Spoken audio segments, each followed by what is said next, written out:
a video of how I replaced my rack and pinion assembly on my 96 Integra. Should apply to a couple other Hondas, Civic, and a couple other years of Integras. First thing to do is take off this plastic cover on the steering knuckle down here, and then it's held together with just one plastic clip. Then take off two of these 10mm bolts up here and here, and this thing just comes right off. Basically with this thing dangling here. I'll just tighten this back up. Okay, so the next step would be to take off the wheels, using a number 19 for that. And then we have to take out the outer tie rods, both sides. Before we do that, bolt that's used, I think it's a number 22.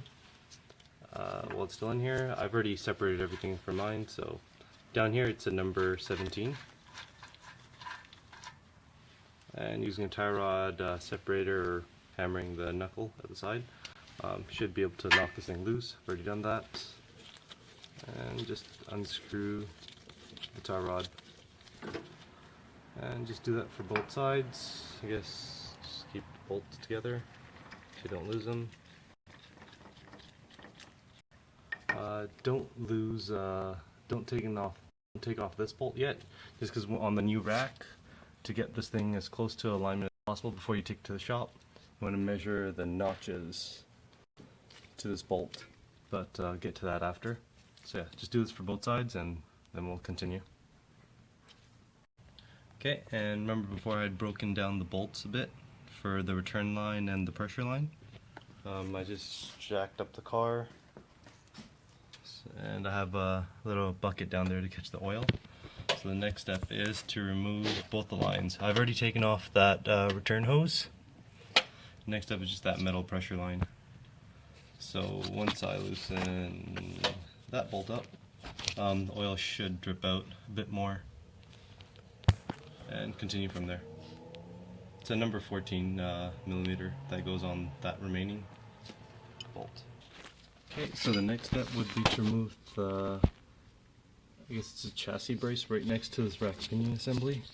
There is two 14mm bolts. It's really tough to get access to them through here. I used a ratchet and extension. You could use a breaker bar, but I'm having a ratcheting breaker bar. It's a lot easier with this. So I loosened it up from here, and then I just used a whole bunch of extensions to get access to them from up here. After this side, the next side is kind of hard to get to from the top. There is, I guess this is part of the EGR assembly or something. It's hard to get access to them from here, just covered, so only way through is through this side. And they are right here. So once you loosen these two 14mm bolts, there are another two 14mm holding the rack and pinion on this side, one up here and one to the bottom of it on this passenger side. The other side has two 17mm bolts. One you can see I've already removed from here. It goes up here, and the other one you can get access to from the bottom. So once you've removed that, continue to the next step. Okay, so I've removed those bolts from that chassis brace. Passenger side has two of the longer bolts, and driver's side has two of the smallers. This is just from the return line from the power steering. I just took it off to get access to the pressure line when I was trying to take it off to have more access. So, taking a look at this, should just be able to grab this bar and pull it out. There's that bar. I guess I'll just leave it this way. This side that has this stuff welded on top, these clamps, goes on the driver's side, and the one that's just plain goes on the passenger side. Okay, so the next step would be, before you drop down the rack and pinion, remove the catalytic converter, because mine is super rusted up like crazy. I just took off the intermediate pipes supports, and I took off the spring bolts holding this in and just lowered it down. So now this thing just slides out. I'll continue because I can't work with one hand. Thanks.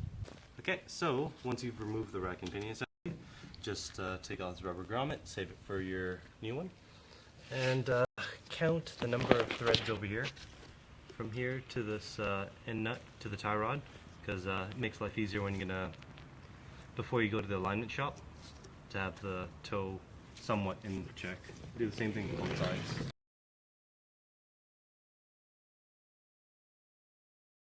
Just count the number of threads, because when you thread this bolt on, that way on the new one it'll be somewhat accurate before you go to the alignment shop.